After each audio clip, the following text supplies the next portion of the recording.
NEET aspirant हैं, जिन बच्चों का नीट का एग्जाम है, उनको मेरी तरफ से बेस्ट विशेस ना। ठीक है, कुछ बातें ये हैं कि जैसे नीट का एग्जाम है, आप अपना पेपर वर्क कर लीजिएगा, क्या एडमिट कार्ड है, क्या पेन ले जाना है, क्या चीज़ देखना है, ये देख लीजिएगा।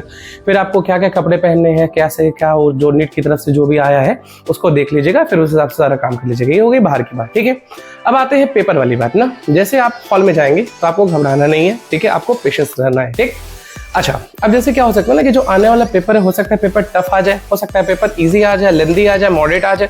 अगर पेपर बहुत टफ आ गया तो पैनिक नहीं करना है, पेपर बहुत इजी आ गया तो बहुत आपको इन्हें कि नहीं अब तो आ ही रहा तो हो ही जाएगा ना, ये सब कुछ नहीं ना।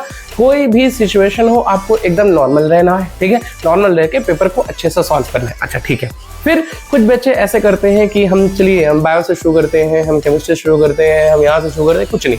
हमको जैसा लगता है कि आप शुरू से शुरू करिए, ठीक है, शुरू से शुरू करिए, एक एक क्वेश्चन पढ़ते आइए, आप उसको सॉल्व करते आइए। जैसे क्या होता है ना कि अगर आपने ढंग से पढ़ा है और फिजिक्स में 45 क्वेश्चन है, तो 45 में से कम 20 to 30 क्वेश्चन ऐसे होंगे जो आपने देखा होगा, उस टाइप के जरूर देखेंगे, वो तुरंत हो जाएंगे। ठीक है, बायो में 80-90 होगा, ऐसे केमिस्ट्री में होगा ना। तो कोई भी एक प्लानिंग नहीं होनी चाहिए कि इसी से ही करेंगे या इसको अड़ नहीं जाना चाहिए, पहले बायो कंप्लीट कर लेते हैं तब दूसरे सेक्शन में, कुछ नहीं। हमको लगता है कि शुरू से शुरू करिए, एक एक क्वेश्चन करते चले आइए, जो आपका सही आएगा उसको करिए, जो नहीं आता उसको छोड़ दीजिए। जो क्वेश्चन ऐसे हैं जो आपको बिल्कुल नहीं आ रहे तो उसको तुरंत स्किप कर दीजिए। कुछ क्वेश्चन ऐसे हैं जो लगेंगे बहुत टफ हैं, बहुत बड़े हैं, ठीक है, वो बहुत मुश्किल है, वो भी छोड़ दीजिए।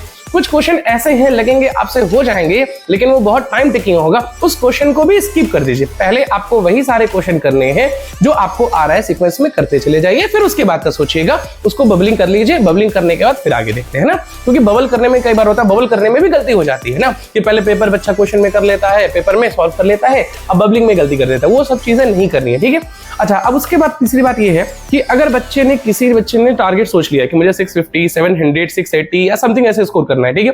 मान लीजिए किसी बच्चे का जो टारगेट है 650 स्कोर करना है, ठीक है, लेकिन उसने पेपर सॉल्व किया और पेपर सॉल्व करने उसका जो क्वेश्चन काउंट डाउन कर लिया, वो 600 आ रहा है। अब अपने गोल को रीच करने के लिए वो जाता है ना कि 15 से 20 क्वेश्चन है वो नेगेटिव मार देता है, या ऐसे मार देता है कि चलिए 20 क्वेश्चन मार देते हैं, 10-12 क्वेश्चन तो सही हो ही जाएगा।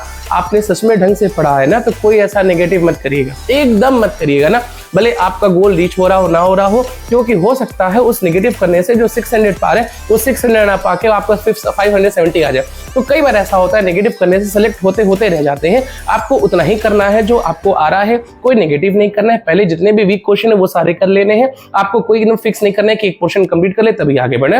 ये छोटी छोटी बात ध्यान दीजिएगा। और पेपर जैसा भी आए, आपका पेशेंस लेवल, वहां पेशेंस रख के अपना सारी चीजों को सोचिएगा। कई बार ऐसा होता है कि क्वेश्चन बहुत टफ होता है लेकिन बाद में उसको बैठ कर सोचते हैं सॉल्व हो जाता है। कई बार ऐसा होता है कि क्वेश्चन लगता है बहुत इजी है, जब सॉल्व करने जाते हैं तो सॉल्व नहीं होता है। इन सारी बातों का ध्यान रखिएगा और याद रखिएगा यही 3 घंटा है, यही 3 आवर जो है ना आपको डिसाइड कर देगा कि आपका सिलेक्शन होगा कि नहीं, आप कॉलेज जाओगे कि नहीं, कॉलेज जाओगे कि दोबारा रिपीट करोगे या ये ब्रांच ही छोड़ दोगे। ये सारी चीजें इन्हीं 3 घंटों में डिसाइड हो जाएगी। इसलिए जो भी करिएगा बहुत सोच समझ के करिएगा, कोई घबराएंगे नहीं, एकदम आराम से करेंगे, ठीक है। अगेन मेरी तरफ से सबको best wishes and best of luck.